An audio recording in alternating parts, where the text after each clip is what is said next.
Развитие продължава с тема от глобалната икономика.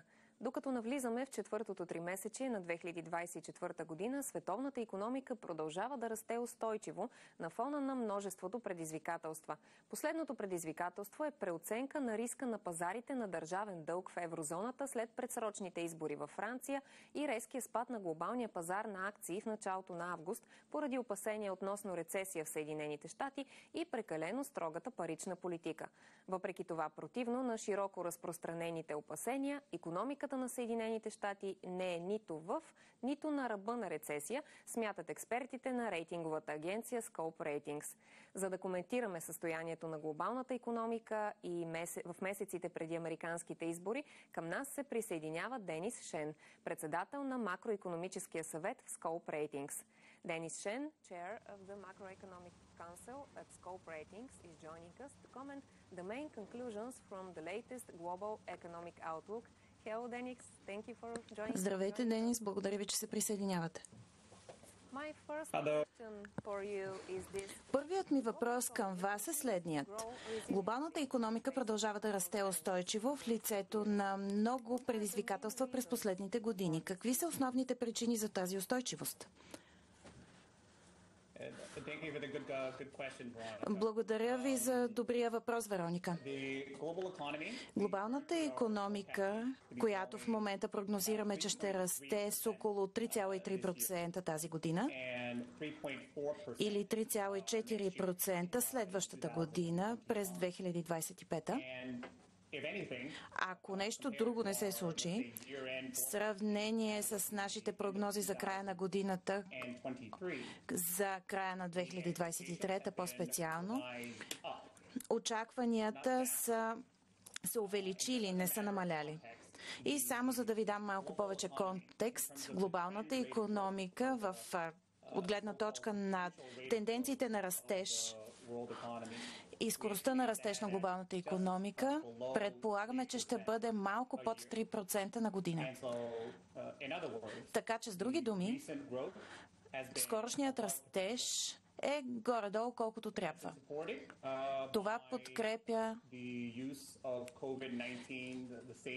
Това се подкрепя от използването на спестяванията, които са натрупани по време на COVID-кризата и съответно има доста фискални харчове в тази ера на големи бюджетни дефицити. По-наскоро става дума за икономиката на САЩ, която подкрепя тази устойчивост. В допълнение, най-голямата икономика в света, тази на Китай, поне чрез изкупуване, започна структурно да се забавя. Но въпреки това продължава да расте с 5% като цялостност за тази година. Така че скорошните стимули вече дават резултат. Някои от тези фактори подпомагат да се започне в части на света, които имат по-големи проблеми, като Западна Европа и еврозоната. Има доста притеснения за икономиката на САЩ, обаче грешим ли за риска от рецесия за щатите? Това представлява ли риск за финансовите пазари, ако инвеститорите трябва да променят своите предположения? Благодаря ви, Вероника. Ами вижте, има го това въздържане в рамките на икономическите среди и пазарите. Поне от 2022 насам, от началото на цикъла на повишаване на лихвите, че икономиката на САЩ може да е в или на ръба на влизане в рецесия. Това е широко разпространено мнение. Ние казваме не на това от 2022 насам. Вместо това, ние очакваме тъй нареченото меко кацане. Особено във връзка с скорошния цикъл на повишаване на лихвите. И само да добавя с един виц. Смятаме, че не е много трудно или нужно да се обяснят какви са причините, заради които пазарите и икономистите имат консенсус по темата.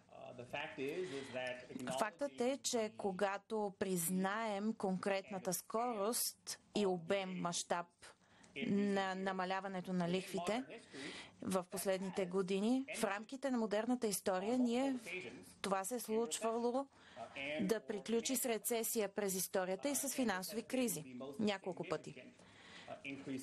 А това е най-значителното увеличаване на лихвите в съвременната история. Така че това се включват и сигнали с обърнатата крива на печалбите, което обаче се оказа погрешно като сигнал за рецесия. Само че предишни пъти те са предсказали, тази крива предсказала 11 от последните 10 рецесии. Така че в рамките на тази среда, със сигурност, икономиката на САЩ наистина показва известна степен на устойчивост. На базата на това, което току-що казахте, как мислите, че ще процедира Федералният резерв по отношение на лихвите?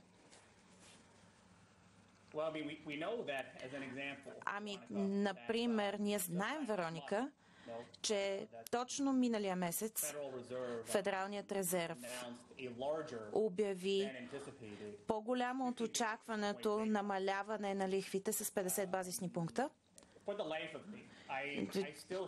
Все още смятам, че щеше да бъде по-добра идея да са започнали с цикъла на намаляване на лихвите с 25 базисни пункта, вместо с 50 базисни пункта. Смятам, че това беше грешка. Все пак, на база на това и на комуникацията, която Федералния резерв има, смятам, че е логично на този етап човек да очаква, че Централната банка, Федералният резерв на САЩ, вероятно ще намали още един, ако не и 2% до края на един или два пъти до края на тази година. С 25 базисни пункта всеки път. Така че това е умерена скорост на намаляване на лихвите. Отчасти моето мнение е, че Федералният резерв в момента се опитва да се бори със собствените си грешки. Говорили сме, че фактът е, че американската икономика се смята, че е устойчива. Предполагахме, че ще има 2,8% растеж, 2,7% за следващата година растеж. И това си е един вид прегряване на потенциала на на щатската икономика. А пазара на труда и безработицата продължават да са устойчиви,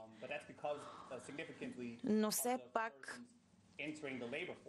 всичко това се дължи на факта на хора, които влизат в работната сила, инфлацията се е намалила, но все пак всичко това е над 2%. Така че виждаме, че ключовите данни за инфлацията, които бяха публикувани вчера, отново се увеличиха за месец септември. И това всъщност признава риска за инфлацията, който е свързан с митата. И вече в средата, която ще бъде след изборите, ще има риск. По този въпрос, смятате ли, че изборите в САЩ ще променят това, което планира Федералният резерв и дали ще промени общата икономическа прогноза? Да, това е значително.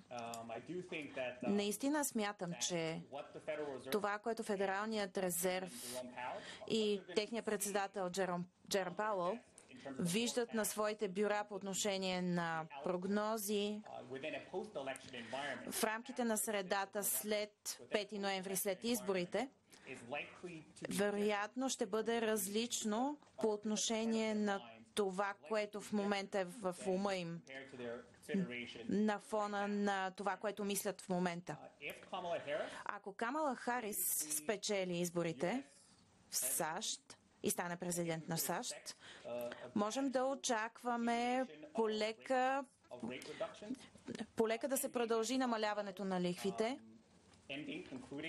който и всичко това ще имаме ниво на лихвите, което ще е значително по-високо,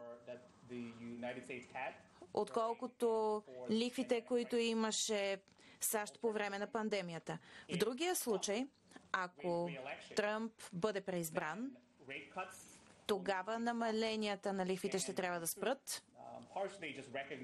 И това, отчитането на този риск във връзка с обещанията за мита. Както и да го погледнем по отношение на сценария, лихвите със сигурност ще бъдат по-високи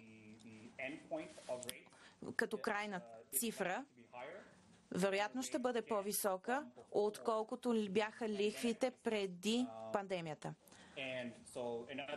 С други думи, ще има по-високи лихви по заемите, дори и когато приключат намаленията на лихвите. А как решенията на Федералния резерв променят очакванията от вашата гледна точка за други централни банки, които планират да намалят лихвите?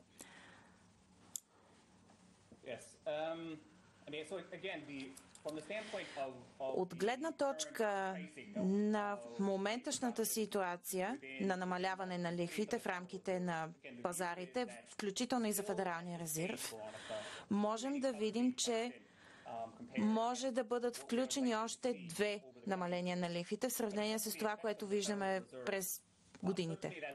Но когато става дума за Федералния резерв, това го има. Не съществува такова нещо като напълно независима централна банка и със сигурност Федералния резерв има отношение към решенията на другите централни банки, включително и ЕЦБ. И със сигурност централните банки ще представят своето мнение като независимо, за да могат да защитават своята независимост по отношение на монетарната политика. Например, в момента предсказваме, че следващия четвъртък, когато ЕЦБ ще намали лихвите с конкретен процент, няма да имаме този поглед. Предвид, че Федералния резерв е огласил миналия месец по-големи намаления от очакванията, това промени очакванията и включително по отношение на управлението на скоростта на намаляване на лихвите, поне в близкосрочен план. И това се осъзнава дори от регионална гледна точка. Да, определено в еврозоната намалява инфлацията, както се очаква за месец септември. Да, но има и определена стагнация по отношение на възстановяването на еврозоната. Да останем на въпроса за еврозоната. Как изборите във Франция промениха икономическата прогноза в региона, по ваше мнение?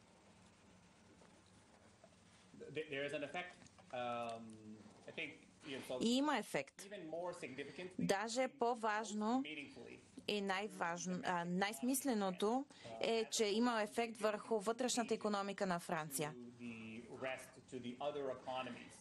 По отношение на другите икономики в еврозоната. Но дори като казвам това, фактът е, че френската икономика е 20% от общата икономика на еврозоната. Така че дори ако френската икономика се забави, това ще има значителен ефект върху икономиката на еврозоната. Така че ако погледнем тази среда с трудностите от гледна точка на управлението в Франция, в рамките на среда, която все още има сериозен бюджетен дефицит и външен дълг, това не е добре за увереността. За контекст, който искам да ви дам, в момента Франция има двойно А кредитен рейтинг, обаче има отрицателна кредитна прогноза. Ще пуснем следващия ни апдейт за френската икономика следващия петък. Но смятам, че позитивната страна на това е, че всъщност е вярно, че по-често, че разпродаването на френските пазари, включително и за съкровищните облигации, е станал по-особен. Когато става дума за преливане към другите пазари на съкровищни облигации, отколкото в началото на кризата във Франция през лятото, когато имаше по-сериозен ефект на други регионални пазари. Какви са възможностите за растеж в Югоизточна Европа и най-вече, що се отнася до българската икономика?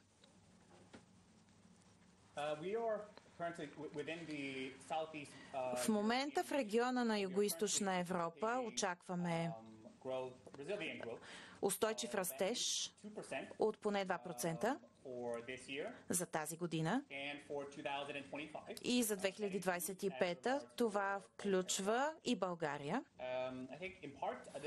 Смятам, че отчасти това дори подкрепя примера.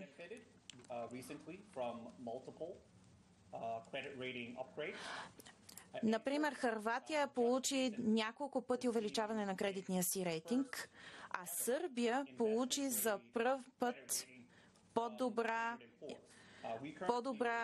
рейтингова система от Standard & Poor's за пръв път за инвестиции. Така че имаме така наречената положителна кредитна прогноза. Така че ние смятаме, че рейтингите в региона са в съответствие и подкрепят увеличаващия се оптимизъм за региона. Благодаря ви, Денис. Беше удоволствие да бъдете наш гост в предаването. Аз ви благодаря.